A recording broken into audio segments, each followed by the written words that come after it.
Good afternoon. My first duty as Prime Minister is the security of the British people.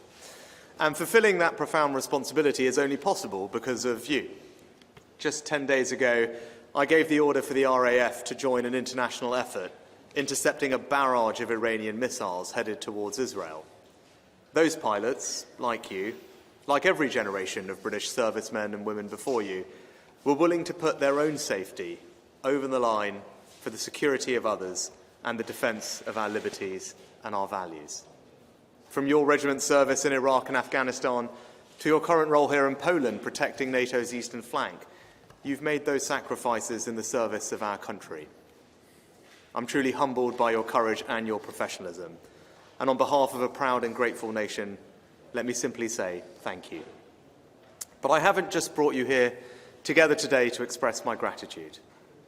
I want to talk to you about how we equip you to do your duty in an increasingly dangerous world.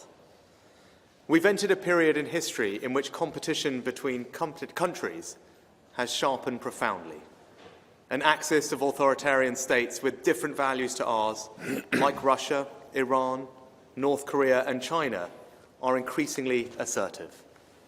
The danger they pose is not new. But what is new is that these countries, or their proxies, are causing more instability more quickly in more places at once. And they're increasingly acting together, making common cause in an attempt to reshape the world order. Now, I know there are some people who will think these are faraway problems, but they are not. They pose real risk to the United Kingdom's security and prosperity. Russia has already poisoned people on British soil with chemical weapons, caused energy bills to soar, weaponized migration, and send technology to Iran in exchange for weapons, like the Shahid drones that I saw myself are wreaking such devastation in Ukraine. Iran themselves have threatened to kill and kidnap people within our borders for exercising their right to free speech, and use proxies, like the Houthis, to attack British ships in the Red Sea, disrupting supplies of crucial goods to our high streets. North Korea, too, is supplying munitions and artillery to Russia, and their hackers have targeted British businesses and the NHS. And Chinese state-affiliated actors have conducted malicious cyber campaigns against British MPs. China itself is engaged in a huge military modernization program. Potential flashpoints in the Indo-Pacific could have an impact on the global economy far larger even than COVID. And China is increasingly working with others to try and reshape the world, including their so-called unlimited partnership with Russia. So the new assertiveness of these authoritarian states far from our shores must concern us, because they are increasingly acting together against the fundamental values that we all hold dear of democracy, freedom, and the rule of law. Now, we must not overstate the danger. We're not on the brink of war, and nor do we seek it. And people should feel reassured that the UK's armed forces are some of the most professional, well-trained, well-equipped and battle-ready in the world. And I'm incredibly proud of all that they've achieved, from patrolling the Arctic Circle as part of the Joint Expeditionary Force, to the campaign against Daesh in the deserts of Iraq and Syria, from protecting the freedom of navigation in the Red Sea, to policing the skies above Eastern Europe. And just look at the investments we've made in the last decade. £40 billion in the British Army, who proudly provide one of NATO's strategic reserves, with 16,000 troops deployed to Europe this year. The Royal Air Force, equipped with new Typhoons, Chinooks, F-35s, with the GCAP programme delivering new fighter jets with Japan and Italy. The Royal Navy is a carrier navy once again, with 22 new ships and submarines on the way, and the historic AUKUS partnership building the most advanced nuclear-powered subs the world has ever known. And we've launched a new national endeavour to invigorate and invest more in our nuclear deterrent. And all of this is combined with our outstanding diplomatic network, development expertise, law enforcement and intelligence agencies, and support for our allies. Above all, the £12 billion we've provided to Ukraine. So I'm proud of our record on defence and confident in our ability to deter our adversaries and ensure the security of the United Kingdom. But in a world that's the most dangerous it's been since the end of the Cold War, we cannot and must not be complacent. As Churchill said in 1934, to urge the preparation of defence is not to insert the imminence of war. On the contrary, if war was imminent, preparations for defence would be too late. I believe we must do more to defend our country, our interests, and our values. So today I'm announcing the biggest strengthening of our national defence for a generation. We will increase defence spending to a new baseline of 2.5% of GDP by 2030. That starts today and rises steadily in each and every year. Over the next 6 years, we'll invest an additional £75 billion in our defence, and it will be fully funded with no increase in borrowing or debt. So this is not some vague aspiration for the future. We have a clear plan for what we'll spend, when we'll spend it, and how we pay for it. A plan that makes the United Kingdom by far the largest defence power in Europe and second largest in NATO. Today is a landmark moment in the defence of the United Kingdom. This is a generational investment in British security and British prosperity. It makes us safer at home and stronger abroad. Now, we will have 3 immediate priorities for this new investment. First, we will put the UK's own defence industry on a war footing. One of the central lessons of the war in Ukraine is that we need deeper stockpiles of munitions and for industry to be able to replenish them more quickly. So today we're giving £10 billion in munitions support to give industry long-term funding certainty, backed by long-term contracts, so that they can produce more, be readier to surge capacity, and to move to always-on production when required. From surface-to-air missiles made in Bolton to anti-tank weapons in Belfast, we will replenish our stockpiles, all while supporting British jobs right across the Union. But it's not just about investing more, we must invest better. For too long, too much of our defence procurement has been over-complex, over-budget, and over time. So we are making radical reforms to our procurement model to make sure this new investment delivers value for money. And to encourage private sector investment into defence production, I can also announce today that we're going to put beyond doubt that defence investment does count towards environmental, social, and governance assessments. There is nothing more ethical than defending our way of life from those who threaten it. Now, all of this will put us at the forefront of the global defence industry, allow us to hugely ramp up defence production, and give our armed forces the capability they need to keep us safe. But, as in so many other areas of our lives, technology is changing the face of war.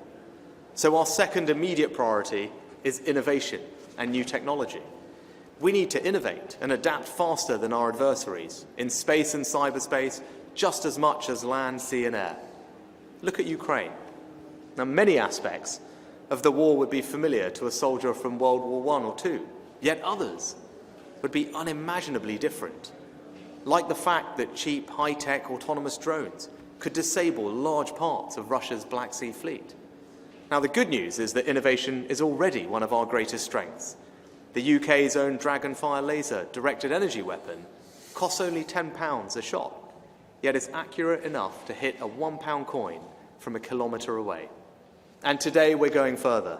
We'll increase our defence R&D at a minimum to 5% of the defence budget, invest far more in autonomous drones, and we will set up a new Defence Innovation Agency so that for the first time, decisions about defence innovation will be brought together in a single strategic agency that will be freed from red tape and work with the private sector on emerging new technologies. Now, third, we must support Ukraine for the long term. Since the Cold War ended, the freedom of our continent has been based on a simple idea, that it is for people to decide the fate of their countries, not foreign armies. But allow Putin to win in Ukraine, and that principle of sovereignty would be undermined. We would be dragged back to a world where brute force, rather than the democratic will of free peoples, would shape borders and decide futures. And Putin will not stop in Ukraine. Win there, and he, and indeed others, will be emboldened. He has the desire, if not yet the capacity, to attack other countries in Europe, potentially including NATO allies, who we would be bound to defend just as they are bound to defend us. The costs of failing to support Ukraine now will be far greater than the costs of repelling Putin, because only if he fails will he and other adversaries be deterred.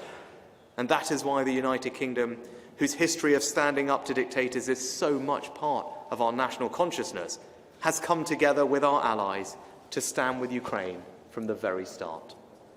Today we go further. We will send Ukraine an additional £500 million, hitting £3 billion of support this year, and will provide them with the largest ever package of UK military equipment. This will include more than 400 vehicles, 4 million rounds of ammunition, 60 boats and offshore raiding craft, vital air defences, and long-range, precision-guided Storm Shadow missiles. And as we make our historic commitment to increase defence spending to 2.5% of GDP, we'll move past this stop-start, piecemeal way of backing Ukraine, so that alongside our long-term security guarantee, we are today providing a long-term funding guarantee of at least the current level of military support to Ukraine for every year it is needed. That is the longest commitment any nation has provided, and it shows that Ukraine is not alone, and Ukraine will never be alone. A decade ago, as Russian tanks rolled into Crimea and the fight against ISIL raged across the Middle East, NATO allies came together in Wales and reached a historic agreement to increase their defence budgets to 2% of GDP. Back then, the UK was one of only 4 countries who did so. Today, there are 11, and I believe we will look back on this moment as a similar turning point in European security.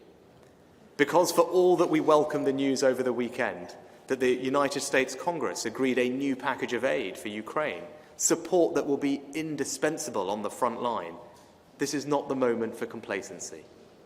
We cannot keep expecting America to pay any price or bear any burden if we ourselves are unwilling to make greater sacrifices for our own security.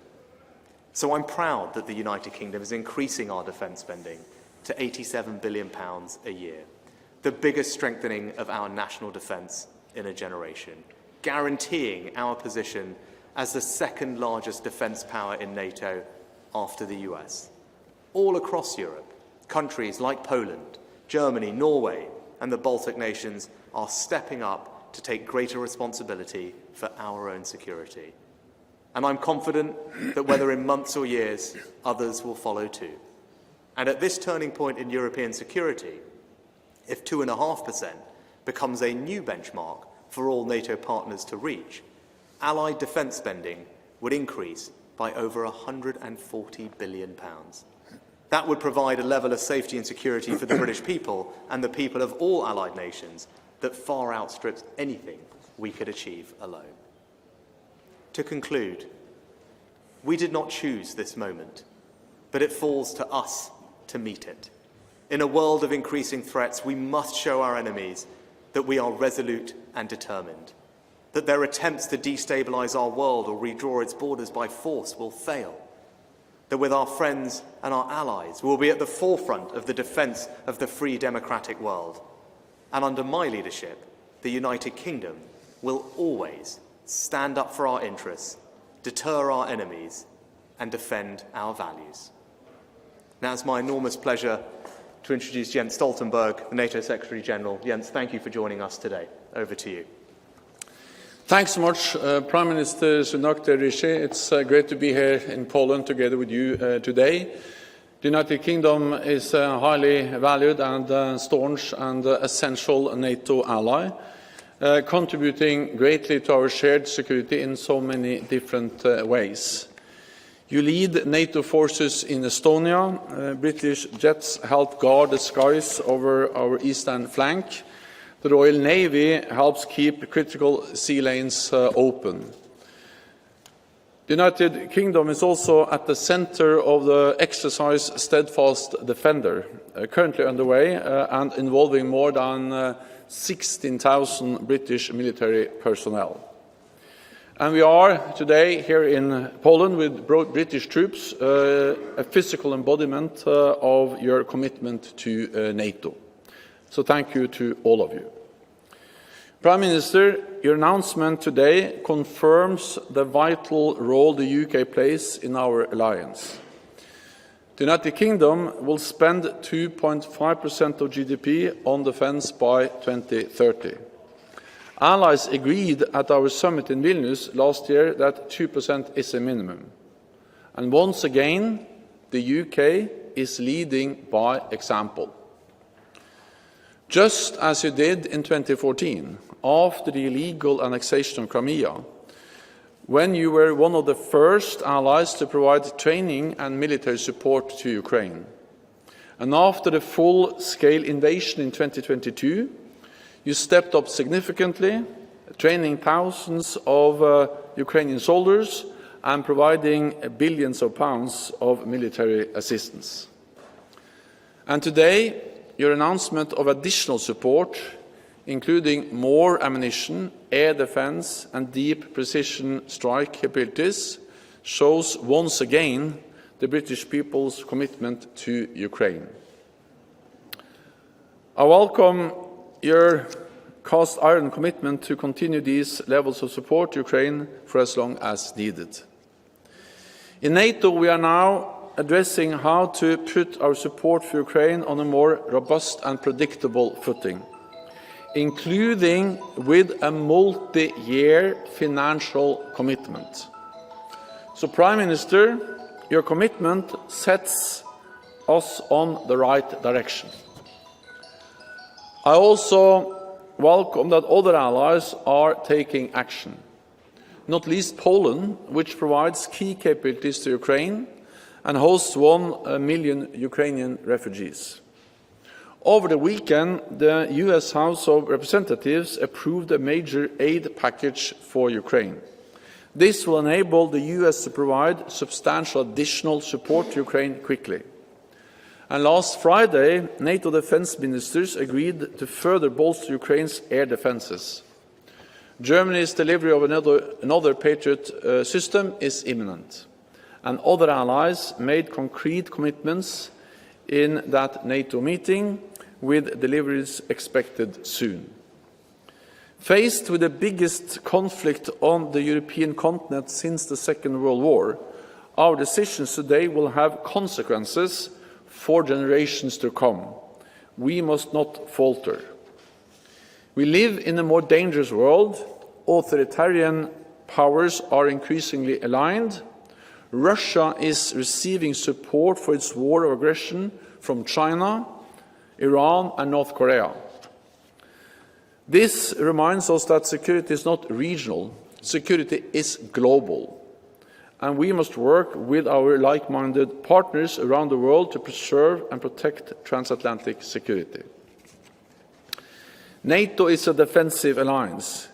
We do not seek conflict with Russia, but we will keep our 1 billion people safe. The 10,000 NATO troops based here in Poland send an unmistakable message that NATO will protect and defend all allies. So, Prime Minister Sunak, thank you again for UK's vital contributions to NATO. Thank you. Jens, thank you very much. Can we take some questions from the media? If we start with ITV, please.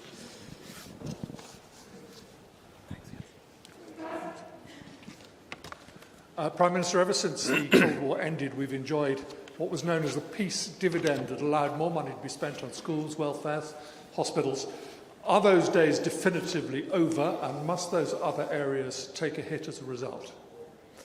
Well, thank you for the question. I wouldn't characterise it in exactly that way, because thanks to our management of the economy, we're able to make this announcement today. The bedrock of everything we want to achieve as a country is founded on having a strong economy. Now, when I came into office, inflation was running at 11%, energy bills had skyrocketed. We're in a far better place today. Inflation back down at 3% and falling, energy bills falling, interest rates to follow, and the economy is growing again. So I think it's because of that strong management of the economy that I can stand here today and make this announcement. But what I would say is we do have to recognise that we live in a more dangerous world. It's a more dangerous international environment than at probably any time since the end of the Cold War. I think the Secretary-General and I would agree on that. And as he ended and I started with, what we are seeing are authoritarian states around the world acting in a way that is increasingly connected and that is threatening to our interests, undermining of our values, and damaging to our allies. And in that environment, the right thing for me to do, in fact, my duty and obligation as a British Prime Minister, is to make sure that we are strengthening our national defence so I can keep our country safe. And that's what this announcement reflects. It reflects the fact that the world is sadly a more dangerous and uncertain place, and in that environment, the UK will do what it's always done: lead by example, as the Secretary-General said, invest in our national defence so that we can keep our country safe, and together with our friends and allies around the world, defend the values that we all hold so dear and that colleagues in this room and generations before them have fought very hard to defend. And as I said, of course that comes with choices. Government is about choices. But my belief is that it's the right choice for the country at this moment to invest more and strengthen our national defence. To do otherwise would be to abrogate my responsibility as Prime Minister. And I said, under my leadership, that's not what we're going to do. We're going to invest more in our national defence to keep our country safe and our alliances strong. Next, can we turn to the Daily Mail?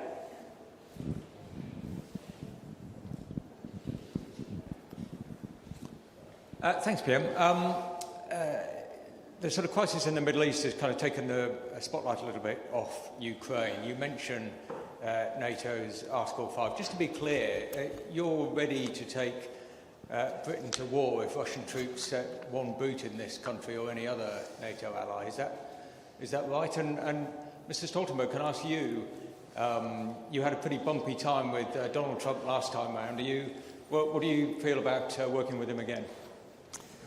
If I take the first one, Jason, look, our commitment to NATO is absolutely unequivocal, and as Jens will speak to, the UK has proudly contributed to every NATO mission, and Jens can talk to you about the importance of the UK and our armed forces to the overall NATO security umbrella. Something we're proud to play our part in, and contributes massively to the UK's own security. It's a cornerstone of our own defence, is the fact that we have a nuclear deterrent and we're a member of the greatest defensive military alliance that the world has ever seen. But when it comes to you said, we're here and talking about the situation, I wanted to come and make this announcement here and together with Jens, because you're right, yes, there has been a lot of focus on the Middle East, rightly, in the past few weeks and months, but we can't lose sight of the situation here in Europe, on our continent, with Russian aggression.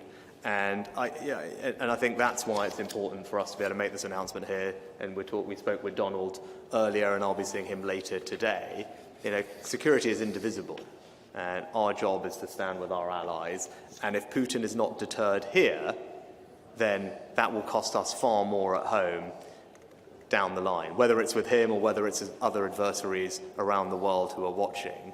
So the right thing to do is to invest now in our deterrence and make sure that he's not successful, because the cost of not doing that will be far greater to our own security and prosperity at home later on.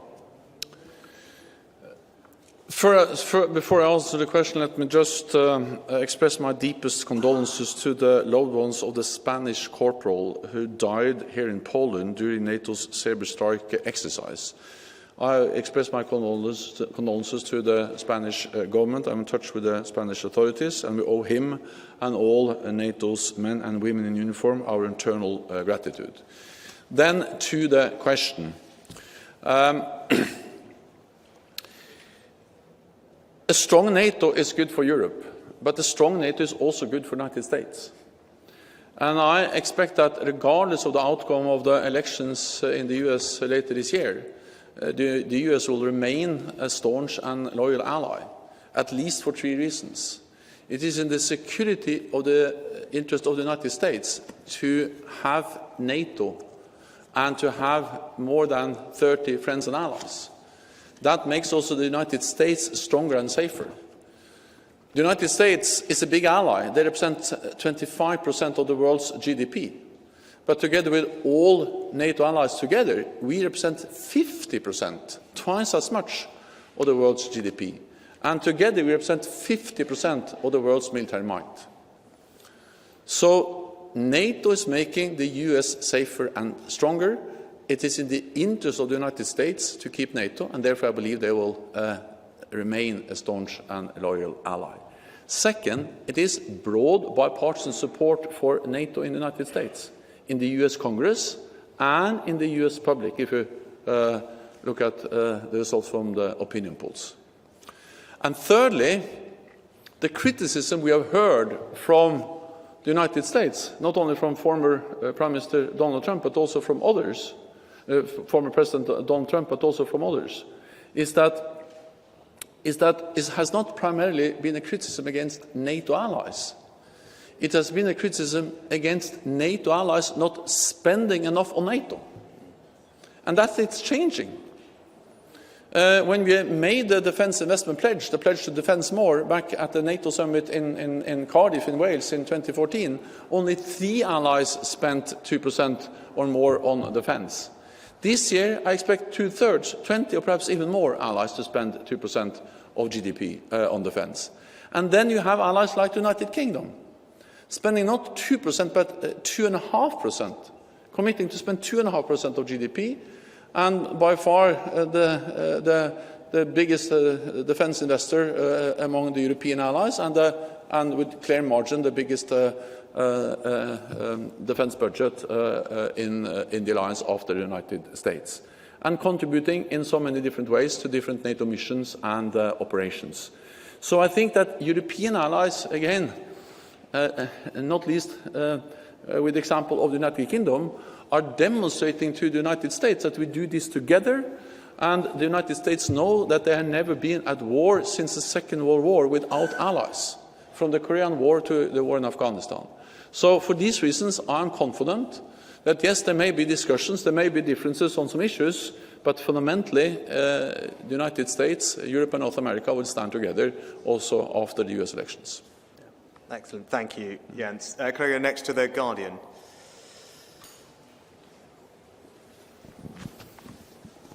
Thank you. Pippa Carrera from The Guardian. Prime Minister, if I could start off with if I could ask you a domestic question, if I may. Thousands of people who care for their loved ones have been hounded by the DWP for thousands of pounds, and in some cases even convicted. You may have read about the cases, after unwittingly breaching earnings rules by just a few pounds a week. Several former Secretaries of State, including Ian Duncan-Smith, have described it as a scandal. Do you agree with them? Is this yet another symptom of the broken care system? And would you set up an inquiry? And if I could ask a question to Mr. Stoltenberg as well, please. You may have seen, but all the polls in the UK suggest that we may end up having a different government after the election. How reassured are you by this really important defence commitment given by Mr. Sunak if he then ends up finding himself out of office later this year? And have you had discussions, because of that, taking the precautionary principle with the British opposition? Thank you. Pippa, if I might start. On the issue, I'm obviously not familiar with the individual cases, but there has been some reporting around carers' allowance and how it works. Now, it's been a long-standing principle in the way that carers' allowance works, which is not means-tested, but is subject to an earnings threshold, that people are asked to declare their earnings at the time that they're making those claims, and those are later verified. Now, without getting to the details of anyone's individual claim, that's been a long-standing practice where people, as I said, have to declare their earnings. Those are later checked where later on down the line by DWP, and if there's a discrepancy that impacts people's entitlement, then obviously they will seek to recover that and do that in a sensible, fair way, making sure that there's a repayment plan in place if people have not declared their earnings accurately in the first place. Everyone's individual case will be different, so it's hard for me to get into that. But I think it's reasonable that the welfare system is fair. Of course, we want a compassionate safety net, and I was talking about this last week. We want a welfare system that is there for people who genuinely need it. We also need to make sure it's fair to everyone who's paying into it, and that's why last week, I outlined a significant set of reforms to the welfare system overall to tackle what we're seeing, which is a significant increase in claims and bills, spending on ill health and disability benefits, as I said, forecast to be around £69 billion. I mean, that is an extraordinary amount of money. We're talking about defence spending here today. That's more than we're spending on things like schools, on policing, transport budget. So it gives you a sense of the scale. The PIP budget alone is forecast to increase 50% in the next 4 years unless we do something differently. And that's why the reforms that we've outlined last week will ensure that the welfare system remains compassionate there for those who need it, but it's not exploited or gamed, and we can target resources on those who most need it, and crucially recognise that work is good for people. I'm someone who believes that hard work is how you grow and build a country. It gives you purpose in life, and that's why we should have a system that supports people into work, because that is largely in their interests. And look, with regard, I'll let Jens talk. I'm probably not right to draw Jens into domestic politics, actually, given that wouldn't be appropriate for him. But what I would say is that we're very clear that this is a choice that we've made, a choice that I've made. We talked a little bit about it earlier. But what I would say is that when the general election comes, there will be a choice on this topic. And Keir Starmer is someone who not once but twice asked the British people to make Jeremy Corbyn Prime Minister. Jeremy Corbyn wanted to leave NATO, get rid of our nuclear deterrent, and turn the army into the Peace Corps.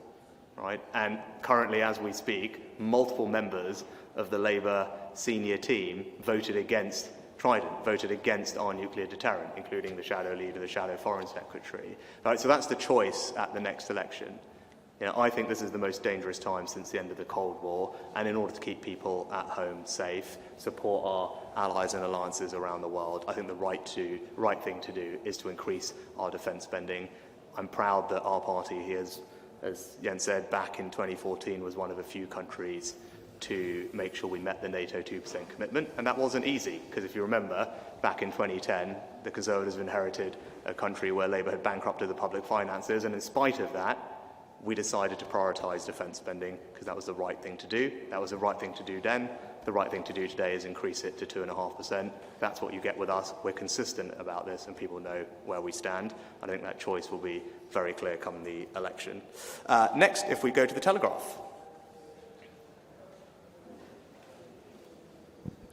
Thank you, Prime Minister. You had some very strong words about the threat from China at the start of your speech, and you linked those directly to this extra money that you're putting into defence and protecting Britain. Is it now time, as a lot of your MPs want, to designate China officially as a threat, and will you put it on the enhanced tier list of countries? Mr. Stoltenberg, you mentioned Patriot defence systems. At a meeting yesterday, European defence ministers fell short of signing off on sending those to Ukraine. Will you use this announcement by the UK to put pressure on those European countries who are still holding out on weapons supplies? Thank you. Yeah.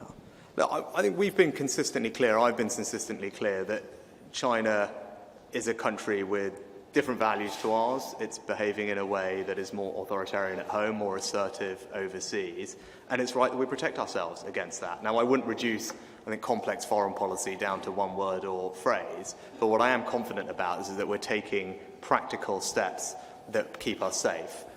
We passed the National Security Investment Act, for example, and we've used it to block Chinese investment in sensitive technology sectors like semiconductors, Newport wafer fab. We removed Chinese telecoms equipment from our network. We made sure that the Chinese state nuclear entity is not going to be part of our future nuclear plans, and we last year passed the National Security Act, which I won't get into on first designations, but as you know, gives us a range of tools and powers that we need to keep our country safe from state threats.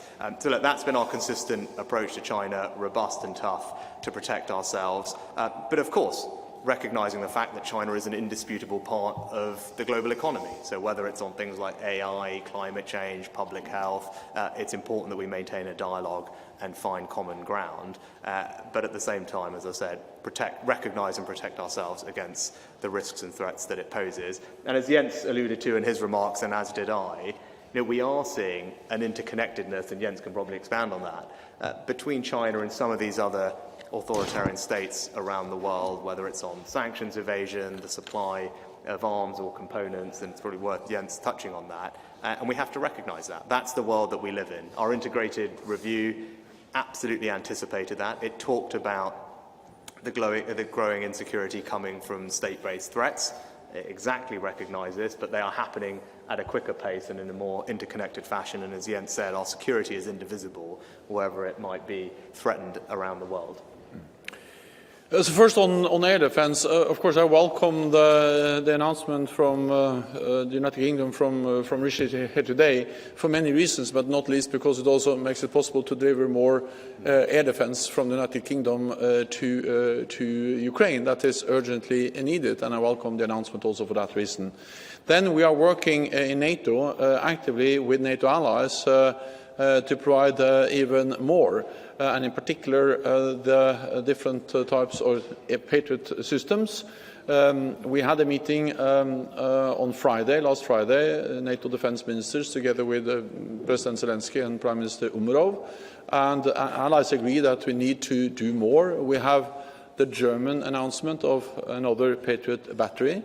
Other allies also made clear commitments. I expect them to announce that in the near future.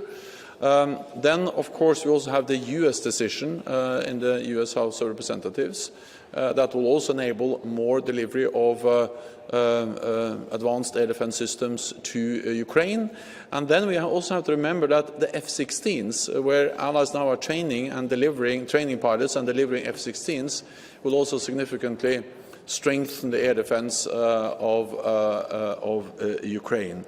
So we are working on this, and we also, as we prepare for the NATO summit, looking for a more robust and predictable framework for more long-term support to Ukraine that also will enable more delivery of air defense. Then briefly on China. So China, or the war in Ukraine, demonstrates how intertwined, how interlinked our security is. Because China is propping up the Russian war economy. Iran is delivering drones and ammunition to Russia. North Korea is delivering ammunition to Russia. And in return, Moscow is mortgaging its future to Beijing, and Moscow is delivering technology to North Korea and Iran to help them develop their missile and nuclear programs. So this is really a demonstration of how what happens in Asia matters for Europe, and what happens in Europe matters for Asia. And that's the reason why also we are now stepping up our cooperation with our partners in the region, South Korea, Japan, New Zealand and Australia, just to make sure that we are working closely with them. Yeah. Thanks, Jens. Go to the BBC next. Thank you. Chris Mason, BBC News. A question to both of you, if I may. Is it time to be candid now with people that the costs of supporting Ukraine are going to run into the billions and billions for years and years to come? Could this last another decade? And Prime Minister, if I may, I wonder what your reaction is to the news today of the deaths in the English Channel. Thank you. Well, Chris, as I touched on, unfortunately, we're living in a more dangerous time than at any point since the end of the Cold War. And what we're seeing is an axis of authoritarian states, including, as Jens was talking about, China, North Korea, Iran, Russia, undermining our values and increasingly working together. And in response to that, the right thing to do is to invest more in our national defence. And that's why we're going to go to 2.5% of GDP by 2030, starting today and steadily increasing. You know, Ukraine is important because an investment in Ukraine is an investment in our security. If we don't deter Russia in Ukraine, all we're going to do is embolden Putin to go even further, and indeed embolden other adversaries around the world to do the same. And that will end up not just costing us more in the long term, but undermining the world order that we've spent decades building, proudly from the UK and together with NATO. So that's why I think it is right to make this announcement, to make this investment, and supporting Ukraine ultimately will enhance our own security. These aren't things that are happening far away.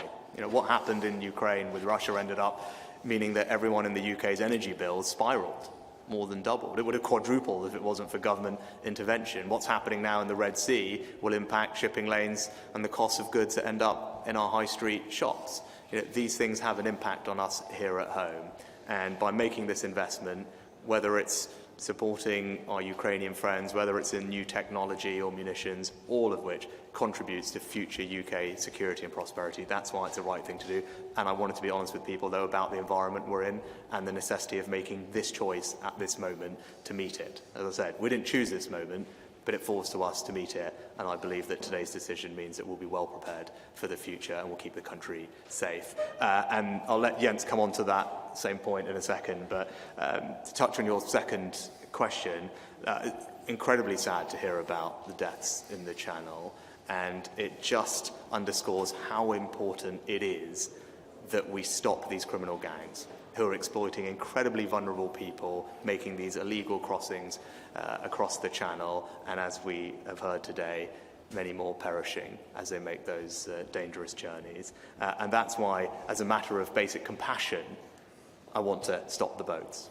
Right? Yes, of course, it puts pressure on public services. Yes, of course, it's costing us a fortune accommodating illegal migrants in hotels around the country. And yes, of course, it's unfair, and it undermines our British notion of fairness, that people are jumping the queue. But fundamentally, it is deeply dangerous, and there's nothing compassionate about allowing the current system to continue. That's what I believe, and that's why I'm determined to do everything I can to stop the boats. That's why we've worked very hard to get our Rwanda bill through Parliament, as I'm pleased we did very late last night, in spite of the Labour opposition.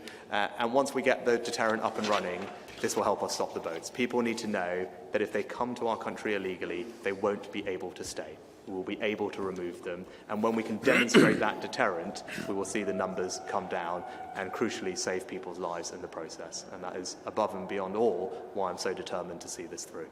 Jens, do you want to answer the first question? Yeah. On the cost of the support to Ukraine, I think we have to remember that it has a cost to have Russia as a neighbour. It has a cost to ensure that Ukraine prevails. There is no way we can run away from that cost. We have to pay. Not least because we need to understand that the most expensive alternative is to allow Putin to win in Ukraine. Because then we will actually live in a much more dangerous world. Then our security will really be challenged.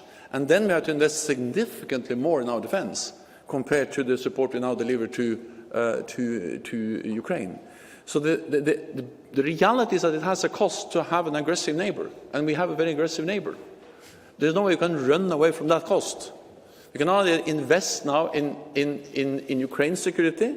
That's good for them, it's good for us, and it actually reduces the overall cost of coping with Russia as a neighbor.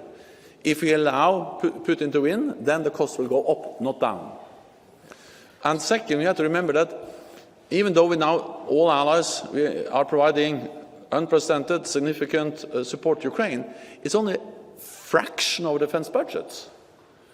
We speak about 2%. This is less than 0.2% of our defense, or our GDP. So, and we have no NATO soldiers in harm's way, no British, no Norwegian, no NATO soldiers at all. So by providing support to Ukraine, we help them to destroy Russian combat capabilities that could potentially be a threat against us. Support to Ukraine is not charity. Support to Ukraine is an investment in our own security, and the alternative is more expensive. The only thing I'd just add on that point, Chris, is, I think you have to recognise that the defence industry in the UK also employs hundreds of thousands of people. And part of what we work very hard with Grant and CDS to do is ensure that this new investment is going to benefit British companies and support British jobs. And the munitions strategy that Grant will be outlining, the long-term contracts that we'll put in place to increase supply of a whole range of munitions, artillery and equipment, benefit companies and jobs all around the UK. MDBA in Bolton, Thales in Belfast, just to give you a couple of examples. In the document that we've published today, you'll see a map of where that defence investment is spread, and it really is a full United Kingdom endeavour. And one of the reasons that we want to get this investment right and do it over the long term is that we can build up the UK defence supply chain. And that what Ukraine illustrated is we need a more resilient supply chain that can produce more quickly. And that's why, as I said, this investment, it's not just good for our security, it's good for British jobs at home and across the Union as well. Can I turn next to Sky? Thank you, Prime Minister. Beth Ridley, Sky News. A question for you both, please. You talk about Europe being at a turning point and this spending putting the UK on a war footing. Have we entered a pre-war era? And you also talk about an axis of authoritarian states working together. We have long known of their hostility. Has something changed suddenly that is particularly concerning you? Thank you. No, Beth, thanks for both of those questions. I think, look, people will call this different words, and I quoted Churchill earlier, that we have to recognise that the world, as I said, is in a more dangerous place than it's been since the end of the Cold War. Now, this is not something new. As our integrated review in 2021 and the refresh anticipated this. It talked exactly about the increasing competition from state-based threats and identified all these things. But as I said in my statement, what is new is, I think, the pace and intensity of where we're seeing these threats emerge. And actually, I commend to everyone CDS's excellent Chatham House speech, which talked about this as well. So that's what we're seeing that has changed, is that pace and intensity, and as Jens has highlighted, the interconnectedness where you've got these states working together, supporting each other, and that's what we have to recognise has changed. And that's why it's important that we make this investment and make this investment now. And I believe it's the right thing to do. And then what was your second question was?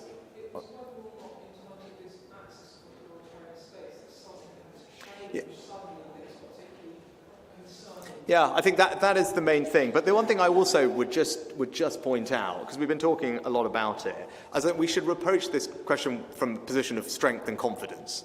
Right, and I think Ukraine is a good example of that. If you think back a couple of years, I think Jens will probably echo this as well. This special operation that Russia undertook was meant to be over in a matter of weeks. Right? Ukraine was meant to be subjugated, and everyone was meant to go home. And if you take a step back, I think Putin has absolutely failed in all of his big strategic objectives. And you can see that in lots of different ways. But half the land that Russia initially took has been recaptured by the Ukrainians. Incredible bravery. If you look at what's happening to Russian armoured vehicles, they've had literally thousands and thousands that have been lost, which will take them years to recover that capability. If you look at what's happening in the Black Sea most recently, actually this is a country that didn't have a functioning navy properly, which has essentially taken out 25% of vessels in the Black Sea, and now is exporting more grain through the Black Sea than it did through the Black Sea Grain Initiative, and pretty much back to pre-war levels. And more strategically, as Jens can speak to, allies are united, defence spending is growing across Europe, and NATO has 2 new members. Right, so if you take a step back, Russia has not in any way succeeded, and actually on any one of these measures, it's been a huge strategic failure for Russia. I mean, if you talk, there's a lot about the geography and the territorial gains, places like Bakhmut, Avdiivka, but just to put it in context, right, those 2 places that, yes, Russia has made some progress in geographically, to give you a sense of scale, one of them is about the size of Basildon, and one of them is about the size of Eastbourne. Right? So that is the sum total of the Russian gains over the past, Tony, probably almost 9 months of fighting, and that has come at a cost of tens of thousands of injuries or Russian soldiers who have lost their lives. Right? So I just, yes, are there more threats? There are. We should approach this situation from a position of strength and confidence because we have been making the right investments. NATO is strong. Our alliance is strong. People are doing the right thing. And so, on any of those objectives, Russia has not succeeded. But we can't be complacent, and that's why the announcement today, and Jens, I'm sure you have anything else to add. Just briefly on this issue of whether we live in a pre-war period. Well, we live in a more dangerous world, and we see that Russia is willing to use military force against a neighbor, Ukraine, to achieve their goals. At the same time, I think we need to remember that NATO is there with one core purpose, and that is to prevent war, preserve peace. That's why NATO is established. That's why we exist. And NATO has successfully been able to prevent any armed attack against any NATO ally for 75 years. Even during the coldest and most difficult period of the Cold War, we preserved peace. And our aim is to continue to do so. And I'm absolutely confident that we will be able to do that as long as we stand together, North America and Europe. And we have allies like the United Kingdom, which is now investing more and taking this seriously. So that also applies for those authoritarian powers which are now coming more and more closely aligned. Of course, we take that seriously. That's why we address it in NATO. That's why we are investing more, why we're working with our Asia-Pacific partners. But again, we, just NATO allies, We are 50% of the world's military power. We are by far the strongest military power in the world, and if you then add our partners, Japan, South Korea and others, which are very much together with us in addressing these challenges, we are safe as long as we stand together. I cannot tell you exactly what the next crisis or the next war will be, but what I can tell you is that if we stand together, we will be able to protect and preserve peace for NATO allies. And we're up against the clock a bit, so I'll try and rattle through a couple more. Can we go to GB News, please? Thank you. Secretary General, you've said that we can't expect America to always bear the burden and pay up. And although Donald Trump put it very bluntly, he is right, isn't he, that Poland is paying their way, you know, Britain is, but there's many members of NATO not paying 2%. How do you get them actually to pay their fair share? And also, Prime Minister, lots of brave servicemen and women here today, but there is a crisis in recruitment of the military, isn't there? How do you counter that? How do you encourage people to realise that this is a career worth having? Thank you. Yes. Yeah. So first of all, several US presidents have called for more defence spending from NATO allies in Europe and Canada. We have beautiful quotes from John F. Kennedy asking European allies to spend more. And it was actually President Biden who was the President of the United States when we were in Wales at the Cardiff Summit and agreed to spend more as allies together at that summit. Then, of course, President Trump also expressed this very strongly to NATO allies, as President Biden has done. So this has been a consistent US message, actually also a UK message, that those allies who are spending less than 2% should spend more. And the good news is that we, over the last years, have had a significant increase. I will give you final numbers in July ahead of the NATO summit, but I expect it will be two-thirds of allies will be at 2%, which is not all, but significantly better than just a few years ago. And I expect those allies who are not yet at 2%, first of all, they have moved closer to 2%. Every ally has increased, or have increased, and I expect that those allies who are not yet at 2% will have clear plans in place to be there very soon. So therefore, we have much fairer burden sharing among NATO allies now than just had a few years ago. Perfect, thanks, Jens. And the UK is doing our part, as Secretary General said, leading by example. And I think it's right that we demonstrate to our American friends that we are prepared to make those sacrifices and invest in our own security. And as we did in 2014, the UK has again stepped up, led by example, to help galvanise others to do the same and ensure continued American support for our security as well. I'm very privileged. My Member of Parliament, my constituency is in North Yorkshire, and I have the great privilege of representing Catterick Garrison, which is our largest army base, be familiar to some of you, but also RAF Leeming. So for some years, I've had the enormous privilege of representing everyone here's colleagues, maybe some of you, and in this job, I have the enormous privilege of representing all our armed forces and talking to them, and we're very lucky. As Jens will attest to, everywhere I go, I hear nothing but praise for the professionalism of our armed forces. They are the people that everyone wants to work with. They're incredibly grateful and excited when they're on joint exercises with all of you. That's something that I'm sure Jens will attest to with all our NATO partners. When I spent the night on on HMS Diamonds, one of our frigate destroyers some time ago, they'd just been on a NATO exercise in the High North, and again, the colleagues there all talking so positively about what you bring to the table, and it gives me enormous pride to be your Prime Minister. But it's important that we continue to support you. And it's about pay and making sure you're paid properly, but also it's about making sure that the accommodation that you and your families live in is fit for standard. And I acknowledge that that hasn't always been the case, and I'm sorry about that, and we all know the reasons why that is. But what I can absolutely assure you is that Defence Secretary, me, the Chancellor, CDS, are determined to put that right. And I'm pleased we're investing, I think, something like £4 billion over the next decade to improve accommodation back home and around the world. I think we're currently at about 97% of accommodation that meets the standard that we would expect, but of course we need to get to 100%, and that's what we're doing. And we're making sure that you get all the other support you need during your careers to retain staff. We had the Haythorne Weight Review, which we're in the process of responding to, which have lots of practical suggestions for us. But what I am pleased about is, I think in January, the last set of numbers that we've had the highest number of applications to join the army that we've had in about 6 or 7 years. So hopefully the things that we are doing are right. We need to make sure we give you all the support you need, because we're very lucky to have your service. Just the other week I was hosting an event for veterans, and it's really important to me as Prime Minister that the UK is the best country in the world to be a veteran.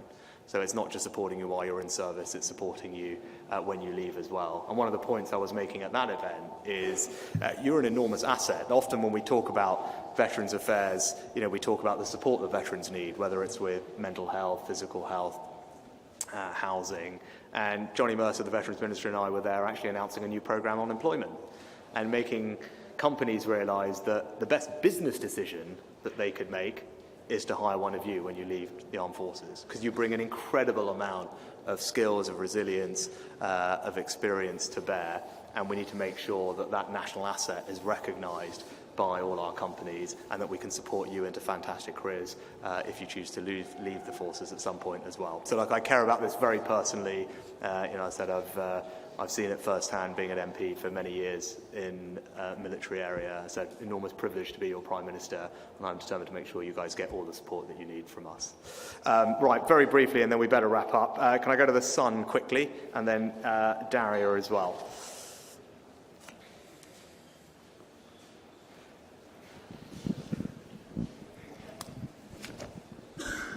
Thank you very much, Prime Minister. On your announcement today, what do you say to critics who will recall you resisting calls for the 2.5% pledge, pledged by Boris Johnson in 2022, and will now inevitably think that you're doing it in an election year?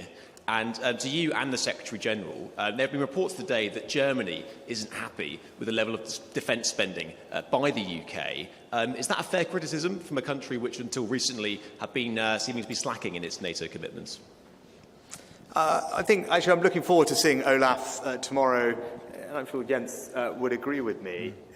Germany and the UK are the two largest defence spenders in Europe, and are the two countries which have been at the forefront of providing support to Ukraine, and I'm confident that that will continue, and we're actually in the process of strengthening our defence and security cooperation with the Germans, and I'm looking forward to having good conversations on that tomorrow. And there's also good collaboration between our defence industrial bases as well, which again I'll be speaking a little bit about tomorrow. So I think actually that cooperation has been very strong, and I pay tribute to Chancellor Scholz, to Olaf for the Zeitenwende, which is a significant increase in investment in security, a big change in German policy. I think he deserves enormous praise for the leadership he's shown on that issue, and I said I think we have a very good, positive relationship. And look, with regard to my approach to these things, you talked about 2021 and all that.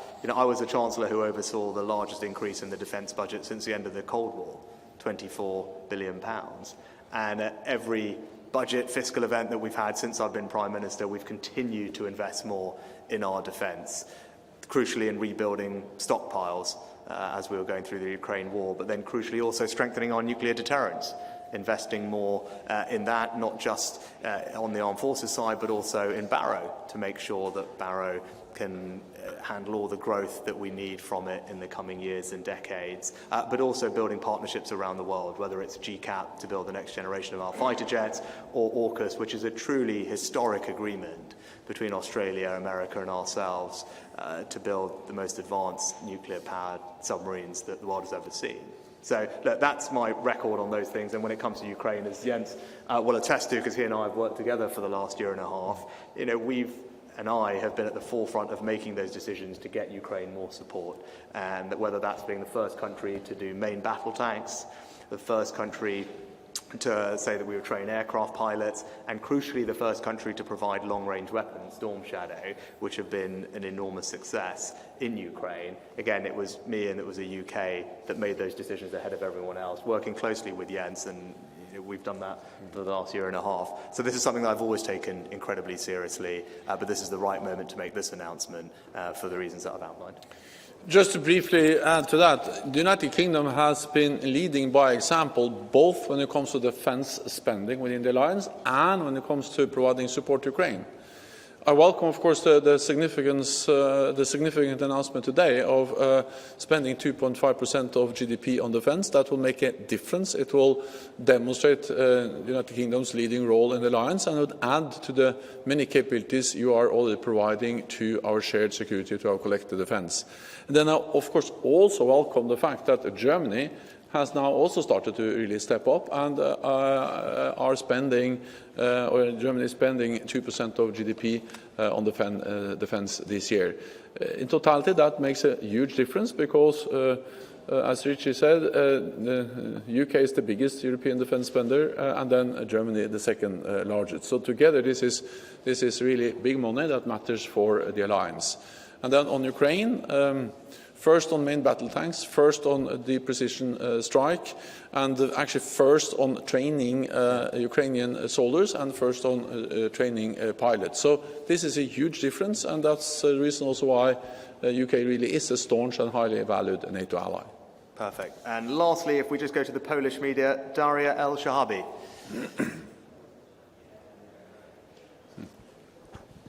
I'm not Daria, but I'm Karol Kostrzewa, Polish Press Agency. I would like to ask, are there any talks in NATO countries about expanding the nuclear sharing program? Thank you very much. Spending? I didn't get the program. Nuclear sharing program. Sorry, so expanding. No, there are no plans to expand the NATO sharing arrangements, no plans to deploy any more nuclear weapons in any additional NATO countries. Perfect. Thank you all very much for your time. I look forward to meeting some of you in a little bit. Come on, yes, thank you.